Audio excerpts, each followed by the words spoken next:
Está bendita la palabra de Dios. Usted recordará que el domingo pasado y el anterior hablábamos de Josué capítulo 6, donde el Señor le dijo a Josué: yo he entregado a Jericó en tus manos y a sus hombres de guerra y a toda su gente. Y en efecto, Josué y el pueblo de Israel subieron a Jericó y Jericó cayó. Ahora bien, en estos versos el Señor le está diciendo: ve a la siguiente campaña de guerra, ve a la siguiente batalla. Y le dice: yo te he entregado la ciudad, yo te entregué la ciudad. Ahora, con esa referencia bíblica histórica, quiero que usted me la guarde por un momento, porque lo voy a citar más adelante. Ahora, hablemos de pobreza y hablemos de escasez. Quiero que me preste atención. Hablemos de pobreza y de escasez. Mire, la pobreza y la escasez, por favor, estoy siendo muy intencional en pedirle que me preste toda esa atención. La pobreza y la escasez no se limita a la falta de dinero. La escasez y la pobreza no se limita a la falta de dinero. Entonces, ¿qué es escasez? ¿Qué es pobreza? Es la ausencia de recursos en cualquiera de las dimensiones en que Dios nos entregó sus riquezas. En lo espiritual, en lo emocional, en lo físico y por supuesto en lo económico. Voy de nuevo. La pobreza y la escasez no se limita a la falta de dinero. La escasez y la pobreza es la ausencia de recursos espirituales que se nos han dado para gestionar nuestra vida almática, las emociones, los pensamientos, para gestionar nuestra vida física y por supuesto que para gestionar nuestra vida financiera.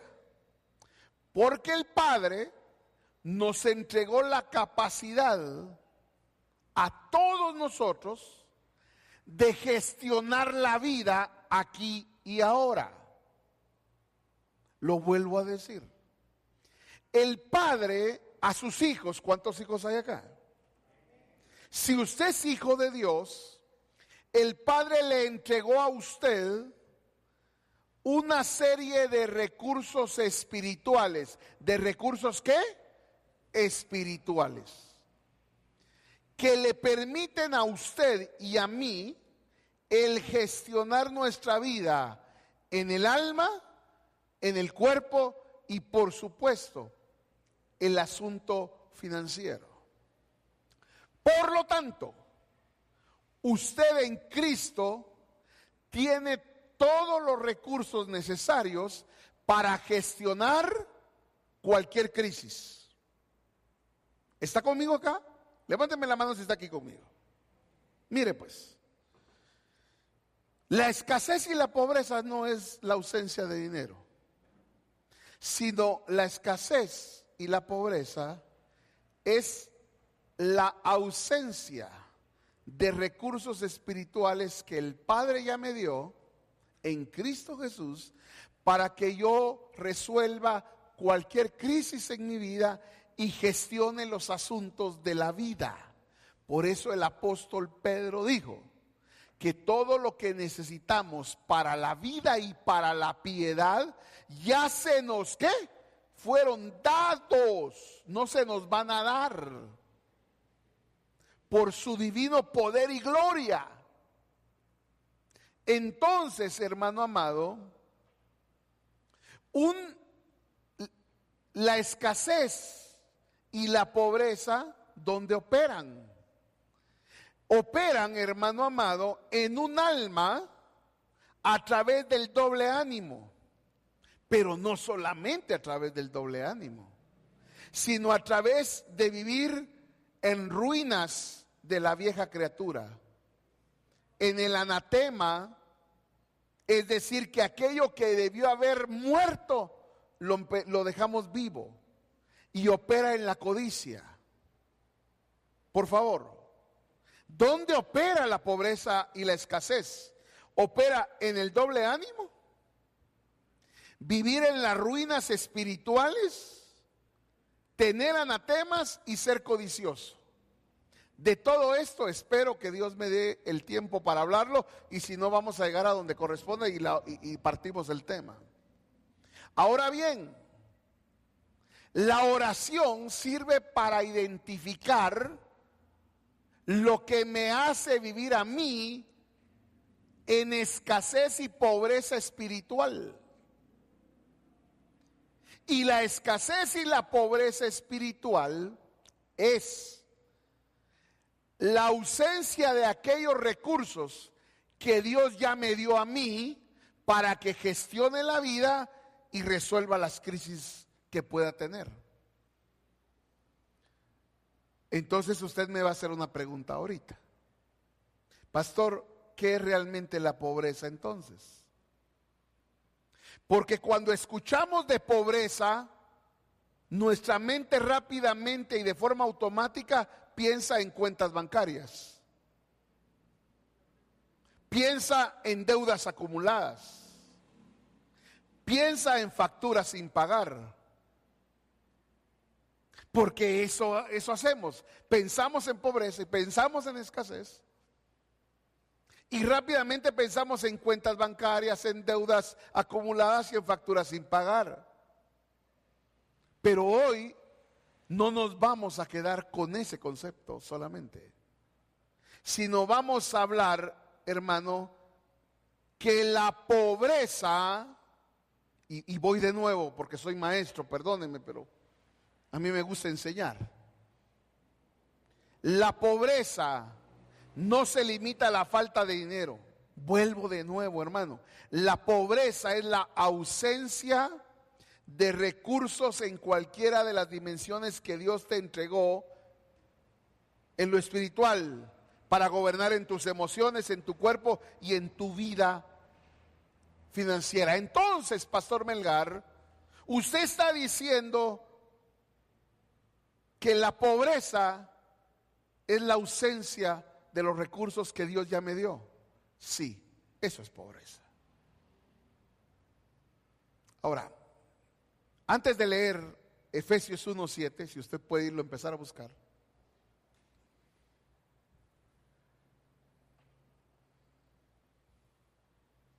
Antes de leer Efesios 1:7. Voy brevemente y de forma muy rápida a recordar algo que yo he enseñado en otras oportunidades desde esta plataforma. Antes de la cruz, diga conmigo antes de la cruz. A ver, diga conmigo, fuerte y claro, antes de la cruz. Antes de la cruz, cuando operaba la ley, la bendición de Dios se expresaba en prosperidad material y económica. Antes de la cruz, la bendición se expresaba en la gente, porque así Dios lo había establecido. Y todas estas bendiciones te seguirán. Pero ¿qué dice ahí? Si oyeres atentamente y pusieres por obra esta ley. ¿Esta qué? La ley no es gracia. antes de la cruz. Todas estas bendiciones te seguirán. Deuteronomio 28 no aplica para usted ni para mí, porque usted y yo ya no estamos en la ley. Y Deuteronomio 28 solo aplica para los que están bajo la ley. Y entonces todas estas bendiciones materiales te seguirán y te perseguirán hasta que te alcancen. Pero eso no aplica para mí. Porque, ahora diga conmigo, después de la cruz, la bendición ya no, de Dios ya no es material, sino que es espiritual. O sea, yo no puedo medir la espiritualidad de alguien por el carro que tiene. Porque la bendición espiritual está en Efesios. Y dice Efesios: bendito sea el Dios y Padre de nuestro Señor Jesucristo, que nos saque. ¿Con cuántas? ¿Le falta alguna? ¿Lo va a hacer o lo hizo? Ahora Efesios, vaya conmigo a Efesios. Vamos a leer 4 versículos de Efesios en diferentes capítulos. Efesios 1:7. ¿Cuántos tienen Efesios 1:7? Fuerte amén. Efesios 1:7. En quien tenemos redención por su sangre, el galardón, el perdón de pecados, ¿según qué? Las riquezas de su, diga conmigo, riquezas de su gracia. Capítulo 2, verso 7. Capítulo 2, verso 7. ¿Ya lo tiene? Efesios 2:7 dice: para mostrar, ¿cuándo, hermano? En los siglos venideros, ¿qué cosa? Las abundantes riquezas de su, en su bondad para con nosotros en Cristo Jesús. Diga conmigo, riquezas de su gracia. Vamos, diga conmigo, riquezas de su gracia. Efesios 1:18. Vuelva al capítulo 1, solo que al verso 18. ¿Ya lo tiene? Efesios 1:18 dice: alumbrando los ojos de vuestro entendimiento. Alumbrando los ojos de vuestro, para que sepáis. ¿Para que qué? Sepamos o sepáis, dice, cuál es la esperanza que Él nos ha, a la cual nos ha llamado, y cuáles las riquezas de su, las riquezas de la gloria de su herencia en los santos. Diga conmigo, riquezas de la gloria. Efesios 3:16. Efesios 3:16. Cuando lo tenga me dice amén. Efesios 3:16 dice: para que os dé, para que nos dé ¿qué? ¿Conforme a qué? A las riquezas de su, a las riquezas de su, el ser fortalecidos con poder en el hombre interior por su espíritu. A ver, diga conmigo, riquezas de su gracia. Fuerte, claro, riquezas de su gracia. Ahora diga conmigo, riquezas de su gloria. Yo no sé si usted lo había leído antes, pero en Cristo tenemos 2 tipos de riquezas: las riquezas de su gracia y las riquezas de su gloria. Y hay gente, hay personas que solo han disfrutado de las riquezas de su gracia, pero jamás llegan a disfrutar de las riquezas de su gloria. ¿Por qué está diciendo usted? A ver, ¿cuáles son las riquezas de su gracia? Las riquezas de su gracia es lo que Él hizo por nosotros para rescatarnos. Por ejemplo, la redención por la sangre de Cristo. Fuimos redimidos por gracia. El perdón de los pecados. Fuimos perdonados por gracia. Fuimos justificados por gracia.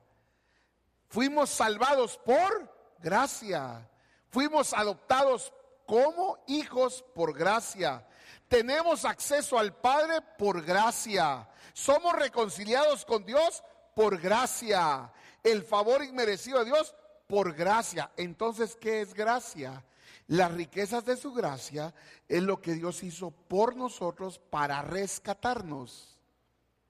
Por eso, pero nosotros no hicimos nada, sino que es la gracia de Dios la que hizo todo para rescatarnos. Por eso dice, para trasladarnos del reino de las tinieblas al reino de su admirable luz. Entonces, ¿qué la gracia que hace? La gracia nos cambia de posición.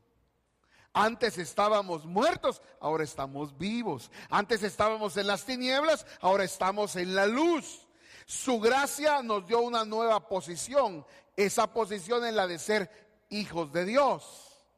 No por obras, para que nadie se gloríe, sino que esto es don de Dios. Esto es gracia de Dios. Ahora, una cosa es haber recibido las riquezas de su gracia, pero ahora están las riquezas de su gloria. ¿Y cuáles son las riquezas de su gloria? Las riquezas de su gloria son aquellas que nos transforman a la misma imagen de Cristo Jesús. ¿Está conmigo? ¿Cuáles son esas? La herencia eterna de los santos, el ser fortalecidos con poder como por su Espíritu, Cristo habitando en nuestros corazones, ser llenos de toda la plenitud de Dios, la transformación a la imagen de Cristo, la esperanza de una gloria futura, la participación en la gloria de Cristo y la manifestación de la vida de Dios en nosotros. Entonces, por favor, ¿por qué le estoy diciendo esto? Porque voy a hablar de pobreza. Y voy a hablar de escasez. Y la escasez y la pobreza espiritual es la ausencia de recursos que Dios ha dispuesto para que tú utilices, pero que no los utilizas. Y cuando no los utilizas, entras en pobreza y en escasez. Porque Dios ya te hizo rico. Ningún amén, ¿por qué? Dios ya te hizo rico. ¿En qué riquezas? En las de su gracia y en las de su gloria. Porque las riquezas de su gracia, lo que Dios hizo gratuitamente por nosotros, nos rescató. Y las riquezas de la gloria, lo que Dios promete consumar plenamente y hacer en nosotros y en nuestro destino final, es decir, transformarnos a la imagen de su Hijo. Entonces, hermano, las riquezas de su gloria son el medio para que el creyente experimente más profundamente la vida de Cristo y la plenitud de Dios. Y escuche esto que voy a leer. Las riquezas de su gracia nos sacan de la condición de pecado, y las riquezas de su gloria nos llevan a la madurez en Cristo. La gracia nos introduce en la familia de Dios y la gloria nos conforma a la imagen del Hijo. Son dos riquezas. Entonces todos los hijos de Dios, todos, tenemos acceso a las dos riquezas. Las riquezas de su gracia y las riquezas de su gloria. Entonces, ¿qué es escasez y pobreza? Es que teniendo lo que tenemos, no hacemos uso de lo que tenemos. La pobreza y la escasez no es ausencia de dinero. Es la ausencia de aquellos recursos espirituales que nosotros tenemos a nuestra disposición. Hermano amado, hay gente que puede tener sus bolsillos, sus cuentas bancarias llenas de dinero, puede tener abundancia material, pero ser pobre espiritualmente, porque ni ha disfrutado de las riquezas de su gracia, ni ha disfrutado de las riquezas de su gloria. Es decir, que como dice la palabra, están muertos en delitos y pecados. ¿Y sabe cuál es el problema de la religión? Que comenzó a promover la teología de la prosperidad a través de promover pactos económicos para alcanzar la prosperidad económica. Es que nos volvió codiciosos. Porque la codicia no es querer más, sino estar inconforme con la medida que Dios me dio. Y lo voy a decir más adelante. Codicia no es querer más. Codicia es estar inconforme con la medida que ya Dios me dio. Pero guárdemela esa porque después profundizamos en este tema. Ahora, Pastor Melgar, las riquezas de su gracia y las riquezas de su gloria, Él ya me las dio. Solo que una me las dio por gracia y las otras me las puso ahí para que por medio de ellas yo pueda ser transformado a la imagen de Él. Las riquezas de su gloria. Hermano, a veces uno puede pensar y decir, es que el culto estuvo glorioso. Todos los que estaban ahí se cayeron bajo el poder del Espíritu Santo. Toda la congregación danzó 3 horas. Toda la congregación hizo, pero tremendas cosas. Es que el culto estuvo glorioso. ¿Qué es un culto glorioso? Que todos hayamos danzado en el Espíritu, que todos hayamos caído bajo el poder y la unción del Espíritu Santo. Eso es un culto glorioso, eso no es un culto glorioso, hermano.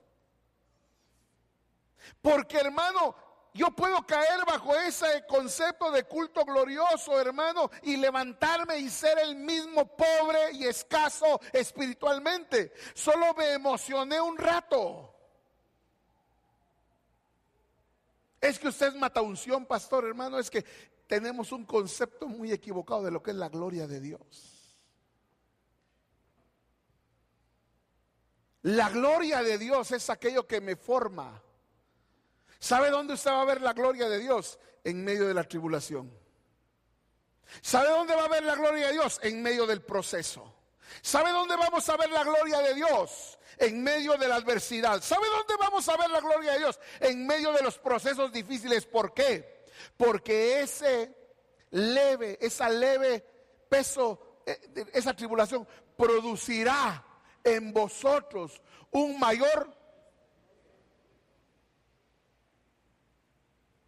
Entonces usted y yo tenemos riquezas de su gracia y de su gloria. ¿Cuál es el recurso espiritual número 1 por excelencia? Mi hermano amado, le voy a dar a usted en este momento una palabra que estoy seguro, no porque yo lo diga, no porque yo presuma de que Dios me lo reveló, Dios me libre de eso. Pero le voy a dar a usted, hermano bendito, el entendimiento que el Espíritu Santo le da a la iglesia para que por medio de hacer uso de este recurso espiritual usted pueda resolver muchas cosas en su vida, en lo emocional, en lo físico e incluso en lo financiero. ¿Cuál es el recurso número 1? Vaya conmigo a Colosenses capítulo 1 verso 13.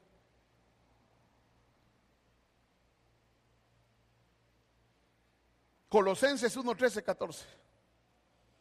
Cuando lo tenga me dice amén. ¿Cuántos amenes tengo?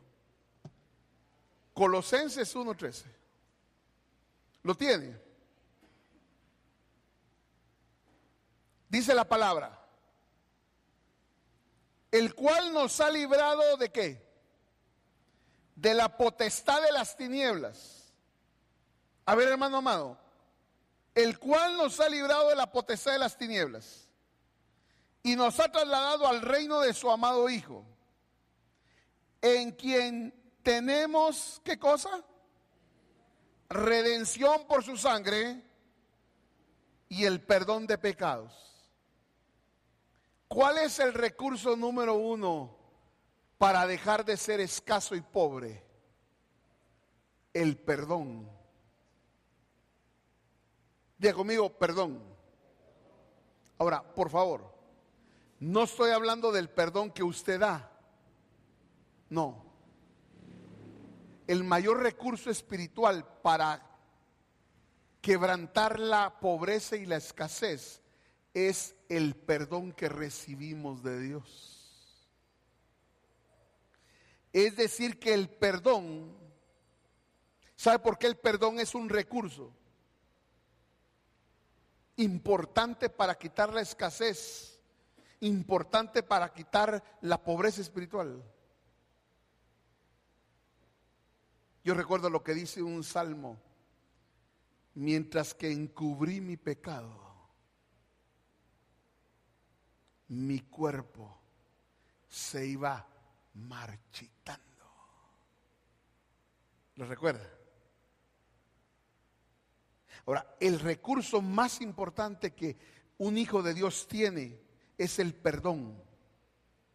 Ahora, ¿sabe por qué le estoy diciendo esto? Es porque si no entendemos, si no comprendemos el alcance, la magnitud y la riqueza del perdón de Dios, hermano amado, va a llegar un día de demanda. Cuando se levante el acusador y ese acusador llegue con exigencias a nuestra vida, no tendremos cómo responder. El diablo es el acusador de los hermanos. Y cuando un hijo de Dios retarda, pospone, evita llegar delante de Dios y pedir perdón, eso se vuelve un argumento del acusador. Y la culpa nos acusa. ¿Cuál es el recurso que usted tiene a su disposición para evitar la pobreza y la escasez? El ir y pedir perdón.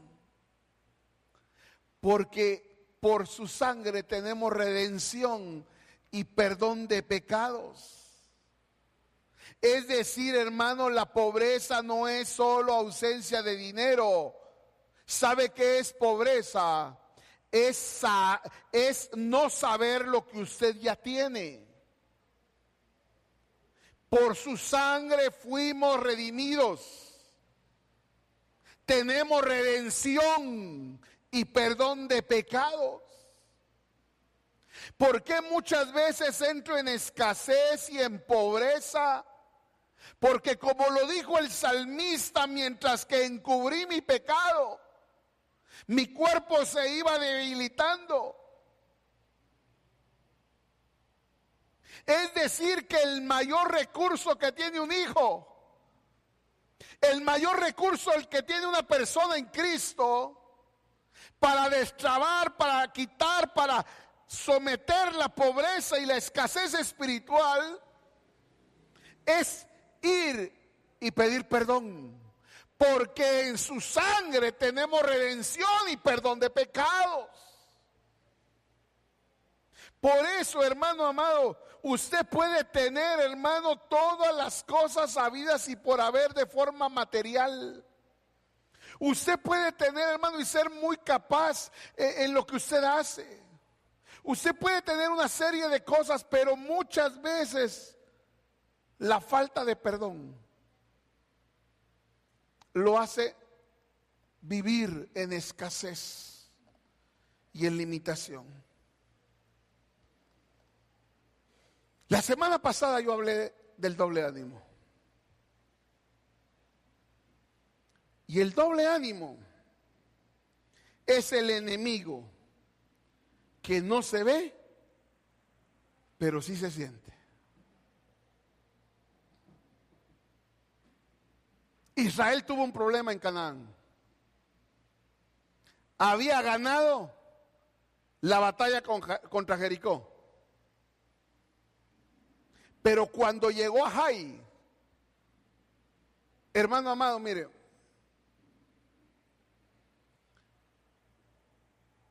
Jericó era algo así como Alemania ayer, para que usted me entienda. ¿Cuánto ganó Alemania ayer? ¿Cuánto? A nadie ve el mundial aquí. Ay, no sé, ¿A quién le ganó Alemania 7-1? El primer partido, ¿ah? Bien que sabe, ver, hermano. Pues si le pregunta así, no, ya regañándolo, ¿ah? Y Jai era como el peor equipo del mundial, pues, al que todos iban a golear. Entonces Israel llegó envalentonado a someter a Jai, y Jai lo derrotó. Hermano, el doble ánimo, y hay algo importante. ¿Sabe que usted sabe qué significa Jai? Jai significa ruinas. Jai significa escombros. Ahora, por favor, hermano, mire. ¿Qué es el doble ánimo? El doble ánimo es levantarse el lunes creyendo que Dios puede y acostarme el martes creyendo que no. ¿Sabe qué es doble ánimo? Es tener la promesa de Dios en la boca y el miedo del hombre en el corazón. ¿Sabe qué es doble ánimo? Es escuchar palabra, y cuando esa palabra quiere manifestarse en tu vida, nos quebramos ante la duda. ¿Sabe qué es doble ánimo? Es vivir en el alma sin identificar aquellas cosas que nos llevan a perder las batallas en la vida. Ahora, Jai quiere decir ruinas. Jai quiere decir ruinas. ¿Qué significan las ruinas? ¿Sabe qué son las ruinas en nuestra vida y en nuestra alma? Por la cual hay escasez y por la cual hay pobreza en nuestra vida. Hermano, son nuestros recuerdos que no sirven para nada bueno. ¿Sabe qué son las ruinas? Lo vuelvo a decir. Son los recuerdos que solo sirven para hacernos entrar en melancolía y recordarnos de quienes nosotros fuimos en el pasado cuando no estábamos en Cristo. ¿Sabe qué significa ruinas? Aquello que causa dolor, tristeza, que me quebranta. Son aquellos recuerdos que no sirven para nada bueno. Ruinas es cuando nosotros tenemos ruinas y pretendemos no olvidar lo que tenemos que haber olvidado. ¿Cuántos de nosotros, hermano amado, tenemos recuerdos que lo único que sirven es para arruinarnos el día? Recuerdos que solo sirven para alterar mi ánimo, para alterar mi carácter. Recuerdos de cosas que yo viví y que fueron tal vez recuerdos de traición, de abandono, de escasez. O recuerdos, hermano, de los pecados que cometimos, que nos llevaron, hermano, a vivir fuera de la condición de hijo. ¿Qué recuerdos hay en nosotros, hermano, que nos quebrantan, nos entristecen y que nos hacen alterar el ánimo, quebrantar nuestra voluntad, dudar del amor de Dios? O que simple y sencillamente un recuerdo viene a nuestra memoria y nos saca de la comunión con el hermano, de la comunión con el esposo, de la comunión con los hijos. Recuerdos, escombros de cosas que hubieran pasado, es cosas de abandono, de traición, de vergüenza, de humillación, hermano amado. Usted sabe que esos recuerdos, hermano, de vergüenza, esos recuerdos de humillación, de traición y de abandono, no sirven para nada más que para alterar y quebrantar nuestra alma, para hacer que nuestra alma empiece a manifestar cosas que lo sacan de la vida del espíritu, que nos hacen perder la comunión con la familia, con el cónyuge, que nos alteran totalmente y que nos sacan de la buena, perfecta y agradable voluntad de Dios. Recuerdos, hermano. Y a veces, hermano amado, nosotros entramos en una condición de víctima. Pobrecito de mí. Es que yo fui el más odiado de todos los hijos. Es que a mí mi papá me abandonó. Es que a mí mi mamá me abandonó. Es que a mí me pasó esto, aquello, esto y el otro, si yo le contara. Yo sé, hermano, que hay cosas que a usted lo llenan de vergüenza, de tristeza.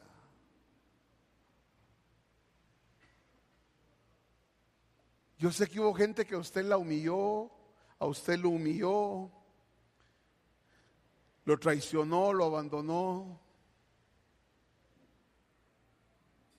Pero cada vez que usted se recuerda,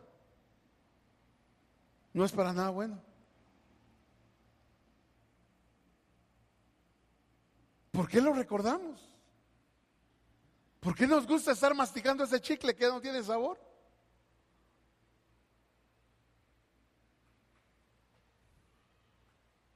El apóstol Pablo dijo: renovaos en el espíritu de vuestro entendimiento y vestidos del hombre nuevo, creados según Dios en justicia, en santidad y en verdad. Hermano, ¿qué recuerdos tenemos?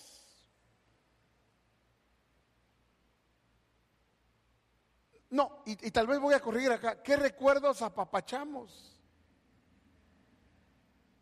Y los tenemos ahí guardaditos, porque cuando queremos llorar los recordamos.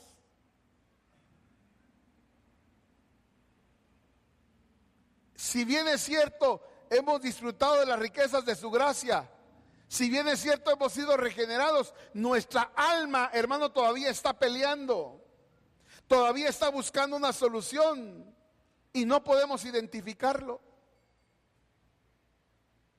Hermano amado,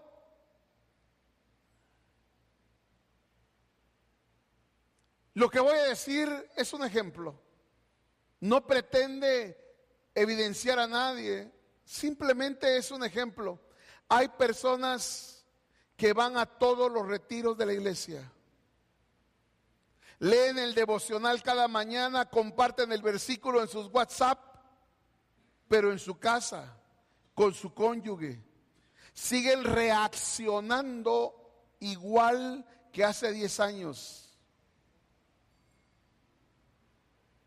La misma frialdad, el mismo genio, el mismo patrón destructivo. ¿Por qué?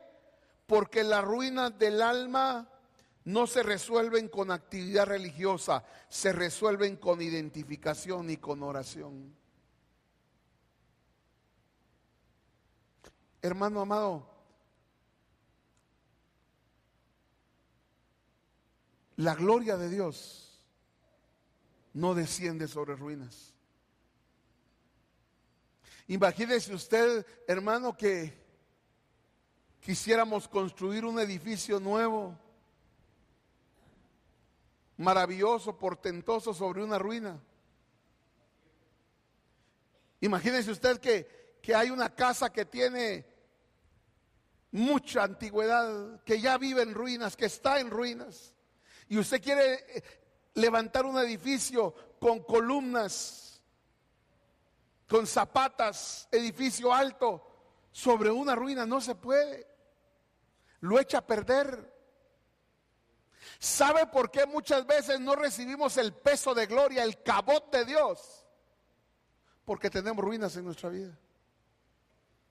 Es que a mí mi papá, es que a mí mi mamá, es que a mí me hicieron, es que aquello, es que el otro. Hermano, por eso, hermano, tratar de convencer a la gente de que venga a Cristo con un testimonio de alguien que le fue mal, hermano, yo no estoy de acuerdo, porque lo que convence a la gente es la gracia y la gloria de Dios, no la historia de alguien, hermano amado. Entonces, hermano bendito, la gloria de Dios va a caer sobre donde no hay ruinas. Ahora, yo quiero volver al asunto del anatema. Porque Anán, cuando fue allá en Jericó, se quedó con el lingote de oro, se quedó con plata y se quedó con un manto babilónico. Y hermano amado, el anatema junto a las ruinas es lo que nos lleva a escasez y a pobreza. ¿Sabe qué es un anatema? Un anatema es algo que debió haber muerto y lo seguimos teniendo vivo. Lo vuelvo a decir, ¿qué es un anatema? Es algo que debió haber ser quemado y todavía lo tenemos guardado. Un anatema es aquello que debió haber sido muerto y todavía lo conservamos con vida. Eso es el anatema. Un anatema no es alguien que se fue de la iglesia. Un anatema puede ser alguien, escuche esto, que va a todas las reuniones, levanta las manos en adoración, sirve en un equipo de la congregación, pero cuando vive en su alma o ve en su alma algo, ve que está vivo.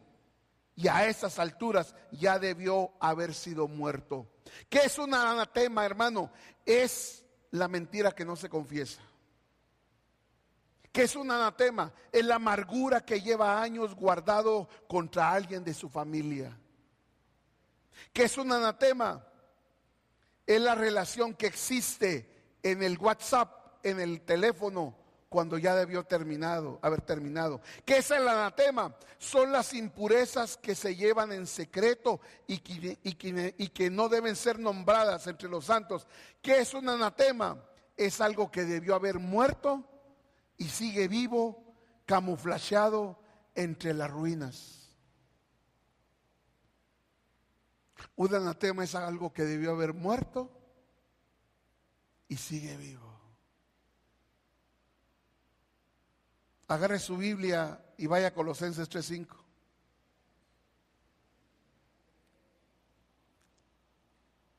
Cuando lo tenga me dice amén.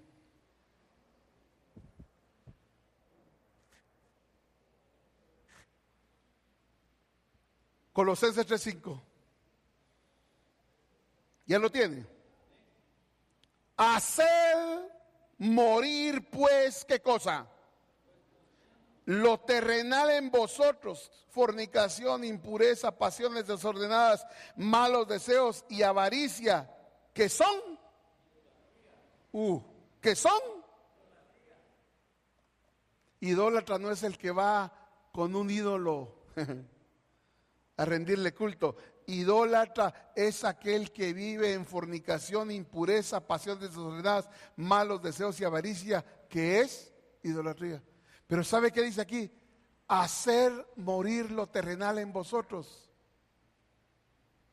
Hacer morir lo terrenal en vosotros. ¿De quién es la responsabilidad de que muera? No dice, Dios, haz morir en mí. No. ¿De quién es la responsabilidad que muera en nosotros lo terrenal? De nosotros. Con Cristo estoy juntamente crucificado. Ya no vivo, mas Cristo vive. Gálatas, hermano, 2:20 no es una frase bonita para una taza del Día del Padre. Gálatas 2:20 es algo que debe suceder en nosotros. Y esta mañana, con todo respeto, y yo mismo me hago esta pregunta, pero se la hago a usted esta mañana. La pregunta es, hermano, ¿cuánto de lo que debió estar crucificado sigue vivo hoy en nuestra alma? ¿Cuánto doble ánimo, cuánto anatema, hermano, cuánta situación todavía está vivo en nosotros? Hoy, hermano, el anatema no se llama manto babilónico. Hoy el anatema, hermano, no se llama lingote de oro. Hoy el anatema se llama historial de búsqueda que borras antes de que tu cónyuge vea el teléfono. Anatema se llama el rencor que cuidas porque todavía no has pedido perdón. Se llama envidia disfrazada de crítica espiritual hacia el que progresa. Anatema se llama pornografía visitada en la madrugada mientras que la familia duerme. El anatema es moderno, pero funciona igual. Detiene el avance del propósito de Dios en tu vida. Anatema. Pobreza y escasez. Hoy la pregunta es esa, hermano. ¿Cuánto de lo que ya debió haber muerto todavía lo tenemos vivo? Ay, pastor, usted hoy sí vino mero legalista. El que oiga, el que tiene oídos que oiga lo que el Espíritu le dice a la iglesia. Ahora, ¿cómo resuelvo este asunto? Yo le dije a usted, ¿cuál es el primer recurso, el mayor recurso que usted tiene? El perdón. Lo que yo tengo que hacer ahora es venir en oración e identificar el doble ánimo, el anatema, las ruinas. Y pedir perdón. ¿Qué significa pedir perdón? La Biblia lo dice. El que confiesa su y él.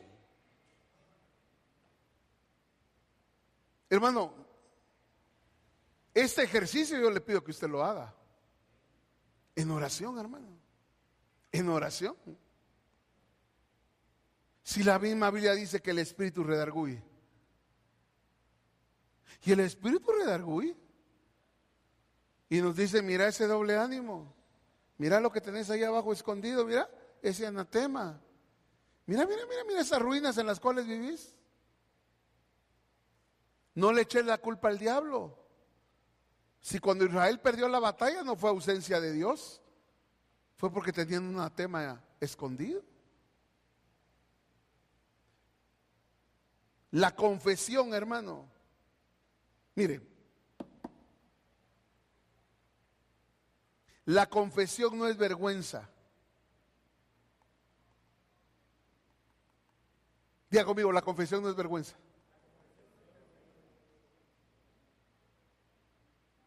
Usted en este momento quiero que se agarre de su sillón, de su silla, porque le voy a decir qué es la confesión. La confesión del anatema, del pecado, de la ruina, no es vergüenza. La confesión es una ofrenda para Dios. ¿Sí? Porque cuando Dios escucha tu confesión, el que peca, abogado tiene. Porque Dios no puede perdonar, no puede hacer que las riquezas de su gracia y de su gloria lleguen a alguien que primero no. Ah, pastor, entonces quiere decir que hoy me tengo que confesar, no sé. Tampoco crea usted que la confesión es venir así rápidamente como por salir del compromiso y voy a pasar a hacer mi confesión y no va a venir conmigo a confesarse tampoco. Porque eso es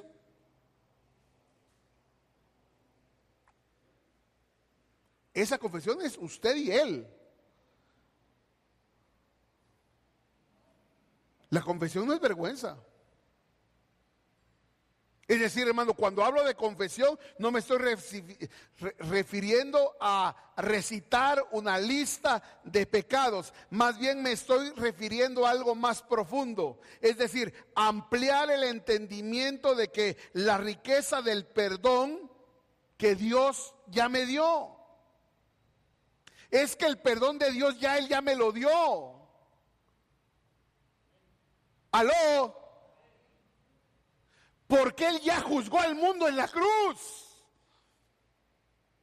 Entonces el perdón Él ya te lo dio.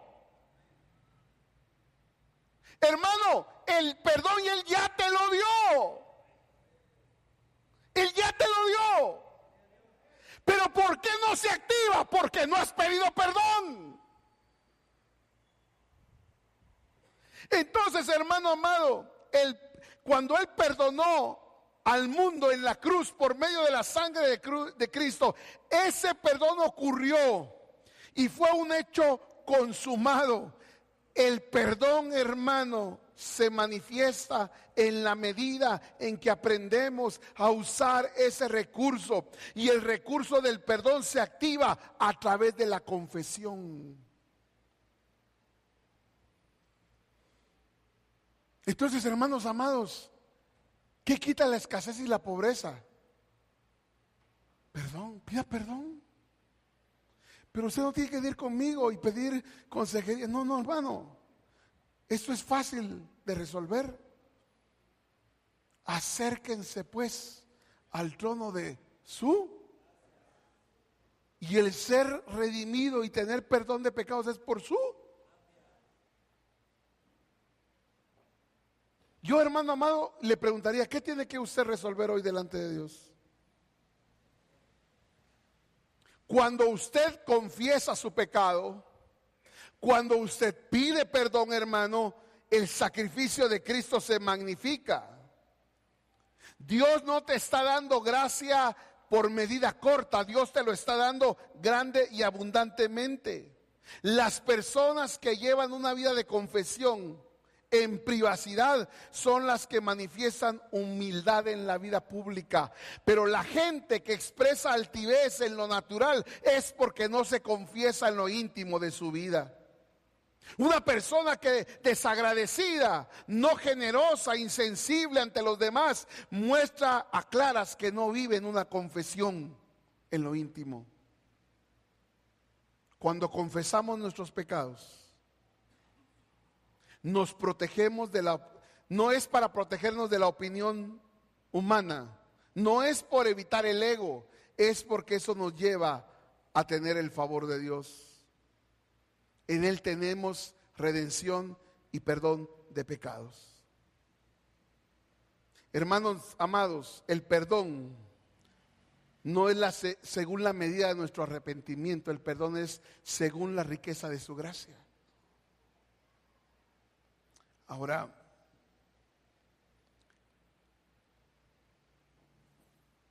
escasez y pobreza. Quiero ir terminando esta mañana para poder ministrar, porque creo importante. Lo que quita la escasez y la pobreza en tu vida es el que confieses y pidas perdón por el doble ánimo. Y yo no estoy acusándolo a usted. Yo le pido al Señor que le muestre a usted qué anatema, qué ruinas tenemos. Le quiero hacer una pregunta, o más bien le voy a hacer una pregunta. ¿Qué es un adorador?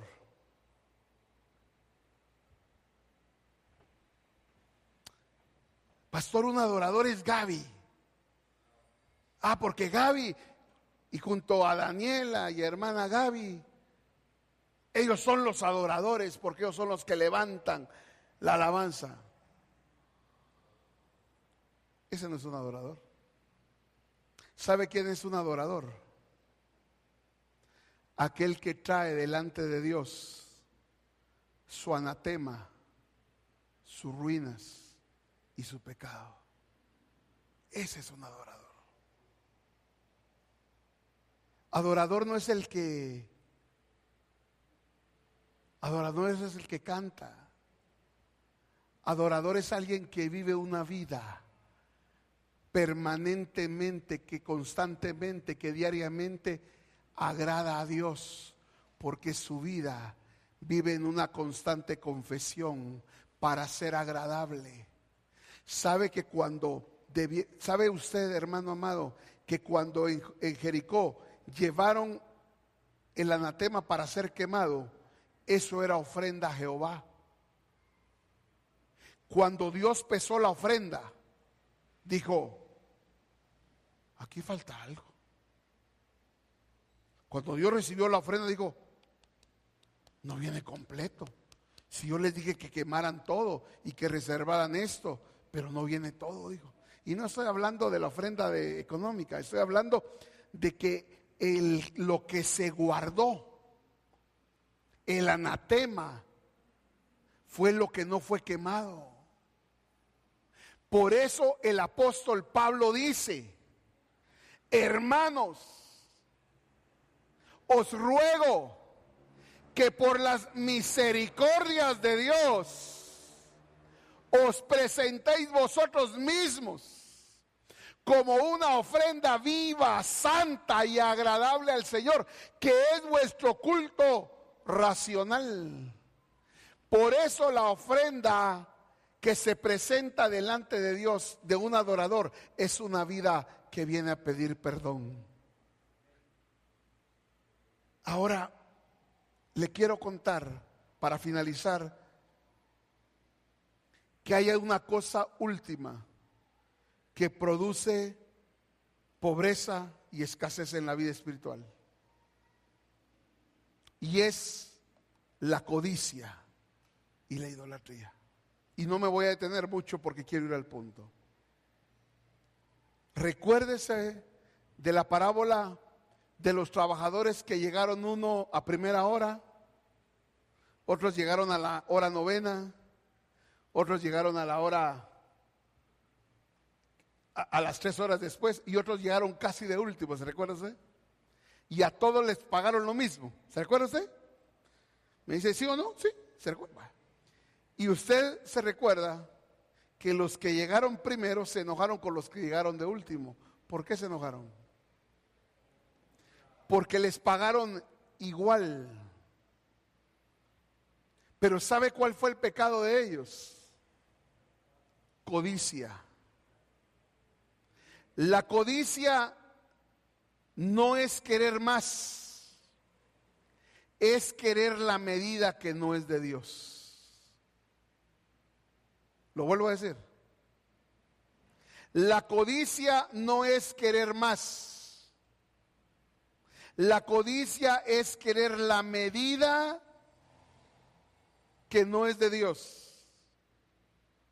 Para una mente natural, el hecho de los obreros de la parábola es ver algo que se llama injusticia. Pero en la economía de Dios y del reino, ese pensamiento es codicia. Porque codicia no es solamente querer más, sino codicia es querer tener la medida que no es de Dios para tu vida. Es violentar el pacto de Dios porque lo que Él te dio no te parece suficiente. Por eso el apóstol Pablo dijo: por todo y en todo soy enseñado. He aprendido a vivir con mucho y con poco. No nació aprendido, la madurez le dio. Hermanos, no seamos codiciosos. Hay quienes trabajamos para tener la casa que el vecino tiene. Hay quienes trabajamos por querer competir con lo que mis familiares tienen y yo no tengo. Eso se llama codicia. Porque estamos queriendo tener algo que no es la medida para nosotros. Ay, pastor, Dios quiere que sea pobre. No, tranquilo. Dios es bueno en todo tiempo. Entonces, hermanos benditos, hoy quiero retar a los adoradores. Quiero pedirle al equipo de alabanza que suba y nos vamos a preparar para orar.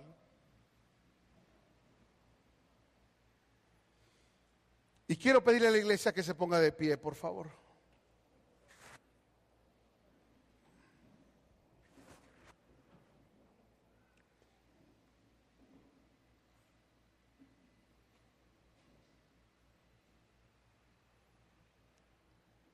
Iglesia, la escasez y la pobreza tienen una razón, tiene un motivo y tiene una raíz. Y yo no vine esta mañana a señalar, a evidenciar o acusar a alguien.